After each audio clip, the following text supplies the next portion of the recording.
오늘 요한복음 6장 48절 나는 생명의 떡. 그래서 오늘 제목을 생명의 떡이신 예수님. 요한복음 6장 48절을 가지고 한번 우리가 깊이 생각해 보자. 요한복음을 잘 보면요, 몇 가지 관통하는 단어가 있는데 떡이라는 단어. 생명의 떡은 우리는 이제 떡으로 번역했지만 헬라어에 보면 아르토스라는 말입니다. 아르토스는 정확하게 보면 빵이라는 뜻이죠. 그러나 100여 년 전에 우리 성경이 번역될 때 이 땅에는 빵이라는 개념보다는 떡이라는 개념이 훨씬 더 가까웠고, 그래서 떡으로 번역했습니다.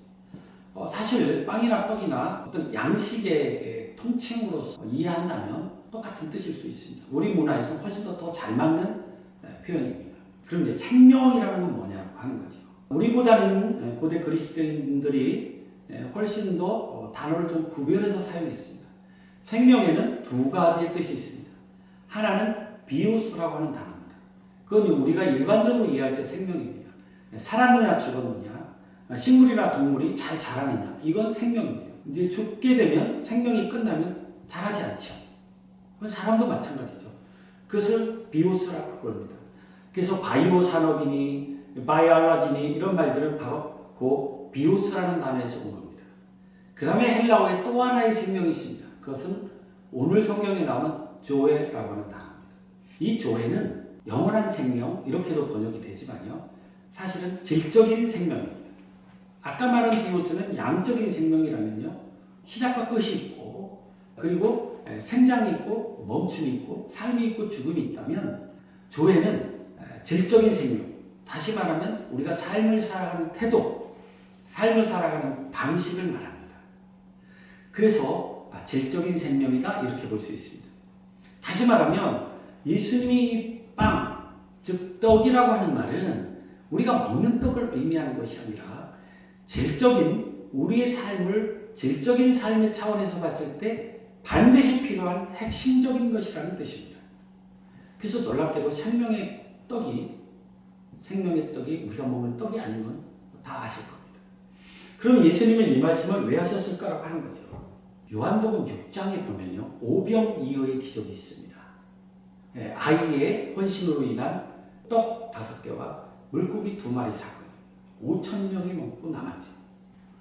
근데 사람들에게는 이 사건은 어마어마한 사건이었고, 그리고 배고픔을 해결할 수 있었고, 예수님을 쫓아다니고 따라다닌다면 먹는 것은 해결될 거라고 봤던 당시의 암하 아레츠, 땅의 사람들, 즉 가난한 일반 사람들이 예수님을 찾아갔습니다. 그걸 아신 예수님은 그들을 피해서 호수 건너편으로 배를 타고 가십니다. 그러면서 말씀하시기를, 너희들이 먹었던 그 빵, 그것도 빵이긴 하지만, 그것도 떡이긴 하지만 내가 생명의 떡이다 라고 말씀하시는 겁니다. 그때 그 사람들이 그걸 알아들었을까요? 제자들은 어떻게 이해했을까요? 이어서 요한복음 13장에 보면 예수님께서 잡히시기 전날 밤 제자들과 더불어 떡을 떼서 축사하시고, 그리고 제자들에게 발을 씻기는 장면이 있습니다. 그때도 예수님은 빵, 즉 떡을 떼서 제자들에게 나눠줍니다. 그러니까 예수님과 더불어 이 빵이라고 하는 것은, 즉 떡이라고 하는 것은 계속 이어지고 있습니다. 제자들에게 떡을 나눠주면서 그렇게 말씀하십니다. 발을 씻기면서 그렇게 말씀하십니다. 내가 너에게 본을 보인 것처럼 너희도 서로 사랑하라. 너희가 서로 사랑함을 통해서 하늘의 아버지가 너희가 나의 제자임을, 너희가 서로 사랑함을 통해서 너희가 나의 제자임을 알리라라고 말씀하셨습니다. 사람들이 너희가 나의 제자임을 알려면 서로 사랑하는 것이 기준점이 된다고 하는 겁니다. 만약에 이 사랑이 없다면 천사의 말을 하고 산을 옮길 만한 믿음이 있어도 그것은 울리는 꽹과리가 되고 소리나는 작은 소음에 불과하다는 말입니다. 고린도전서 13장에 나오는 말씀 아닙니까? 바로 예수님의 제자가 됐다는 증거는 사랑을 얼마나 실천할 수 있냐고 하는 겁니다. 마태복음 28장 19절에 보면 가서 제자 삼으라 이렇게 되어 있습니다. 다시 말하면 제자를 삼는다는 얘기는 내가 제자가 됐다는 뜻이고요. 내가 제자가 됐다는 뜻은 내 안에 그리스도의 사랑을 실천할 수 있어야 된다는 뜻입니다. 그래서 오늘 예수님께서는 발을 씻기고 떡을 나누면서 너희들도 이처럼 서로 섬기고 사랑하라고 말씀하십니다. 이때도 떡이 등장합니다. 그 다음에 21장에는 부활하신 후에 예수님이 갈릴리 바닷가에 나타나셔서 불을 피워서 생선과 떡을 굽고 계십니다. 그리고 제자들에게 가서 오른편에 그물을 던지라고 하고 고기를 정말로 그물이 찢어지도록 많이 잡습니다. 그 바닷가에서 생선과 떡을 굽는 예수님을 보고 그리고 예수님이 부르는 소리를 듣고 베드로가 주님이시구나. 그래서 배에서 뛰어내려서 막 첨벙첨벙 예수님을 향해서 달려오고 있습니다. 그러나 이 많은 제자들 중에 정말로 베드로는 예수님을 얼굴을 볼 수가 없었습니다. 왜요? 며칠 전에 자기 자신이 다물기 전에 3번씩이나 부인했던 사람 아닙니까? 그래서 예수님이 반가웠지만 막상 예수님 앞에 갔을 때 베드로는 고개를 들 수 없었을 겁니다. 그런데 그 예수님 앞에 모여 앉았던 제자들 그리고 모닥불을 피우고 거기에 생선과 떡이 있습니다. 제자들은 무엇을 생각했을까요? 아무 말 없는 중에 그 생선과 떡은 바로 요한복음 6장에서 나왔던 오병이어의 기적을 상징하고 있습니다. 너희들 나랑 다니면서 이거 생각나는 오병이어의 기적 그렇게 보여주십니다. 그러니까 그물을 오른쪽에 던져서 고기를 많이 잡은 장면은 누가복음 5장에 나오는 예수님을 처음 만났을 때 고기 잡다 처음 만났을 때 장면을 연상시키게 합니다. 그리고 떡과 이 생선은 오병이어를 연상시키게 합니다.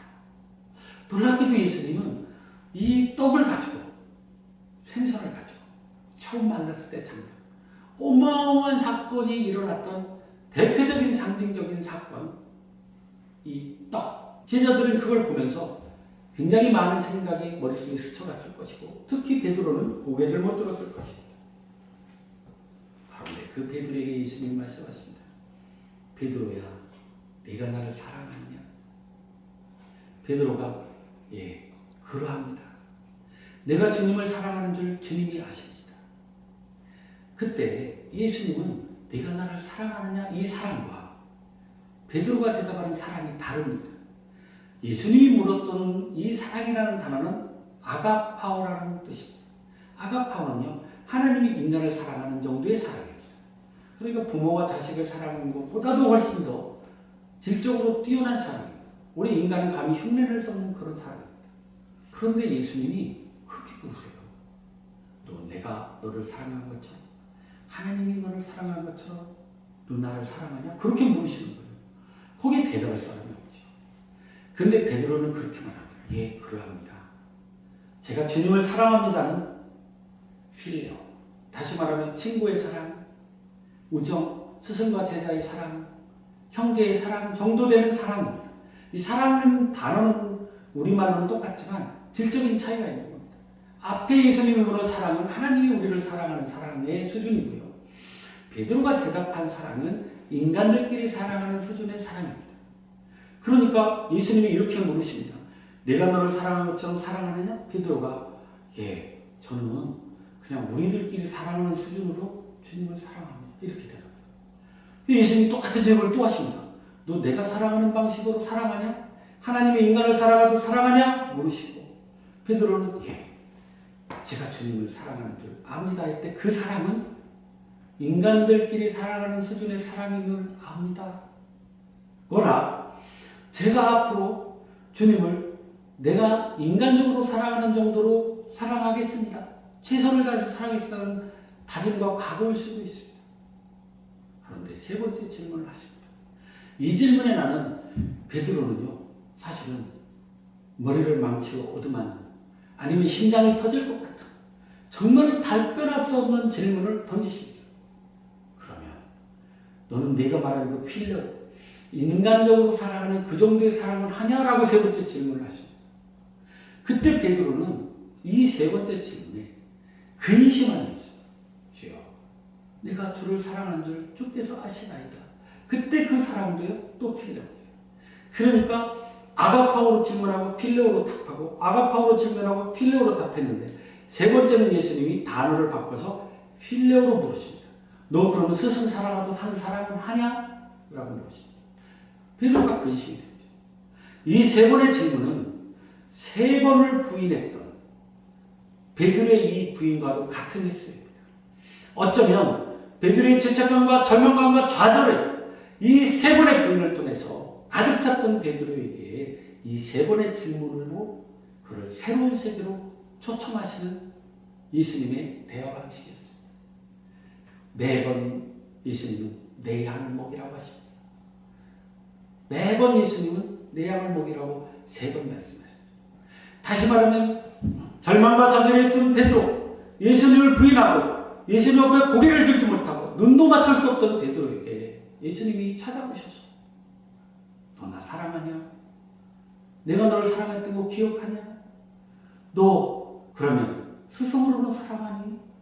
그 사랑을 내 양을 먹이는 데 써라 라고 예수님이 새로운 세계로 초청하십니다. 실망과 절망 속에 그리고 낭망 속에 다시 과거의 삶, 어부의 삶으로 돌아갔던 베드로에게 새로운 세계로 부르고 그때 처음 만났을 때 예수님이 사람들을 위한 어부, 사람들의 위한 어부로 너희를 만들어주겠다고 예수님이 약속했던 사람들을 위해서 사는 어부로 만들어주겠다고 약속처럼 이제는 양들에서 살라고 새로운 삶으로 베드로와 제자들을 초청하십니다. 오늘 우리가 기억하는 베드로는 그 위대한 베드로는 바로 이 사건 이후의 베드로입니다. 정말로 너무나도 인간적인 우리도 그 앞에 섰을 때는 예수님을 3번 부인할 수밖에 없었던 나약한 인간. 어쩌면 세상에서 봤을 때는 아무것도 해낼 수 없는 존재조차도 희미한 그냥 어부한 사람. 그러나 예수님의 이 부르심 새로운 초청에 응답하고 일어섰을 때 베드로는 사도 베드로가 되고 목숨을 바쳐 예수님을 전파하면서 오늘날 기독교가 되도록 복음이 이 땅까지 오도록 자기 삶을 다 바친 사람이 아니었습니까? 베드로에게 무엇을 보십니까? 나약한 우리 자신을 보지 않습니까? 베드로에게서 무엇이 보여집니까? 사실은 누구나 우리는 베드로일 수밖에 없습니다. 그러나 주님의 새로운 부름에 그 초청에 응하고 일어선다면 우리는 새로운 시대에 주님의 일꾼으로 우뚝 설 수 있습니다. 이 땅을 변화시키고 이 땅의 복음을 전파하고 이 땅을 하나님 나라로 바꿀 수 있는 위대한 제자가 될 수 있는 것입니다. 나는 생명의 떡이라고 했을 때 일반적인 떡은 그냥 소화되고 말지만 생명의 떡인 예수님이 우리 안에 들어왔을 때 가능하다고 하는 겁니다. 그래서 생명의 떡을 모신 사람은 우리 안에 사랑의 실천이 있고 남들이 우리를 예수님의 제자로 보고 그래서 제자를 만들 수 있고 비로소 이 위대한 부름에 초청에 응답의 결단의 역사가 일어날 수 있습니다. 사랑하는 여러분, 우리는 이제 부활하신 예수님을 만나 다 같이 이 땅의 새로운 베드로로 거듭나시기를 주님의 이름으로 축원합니다. 감사합니다.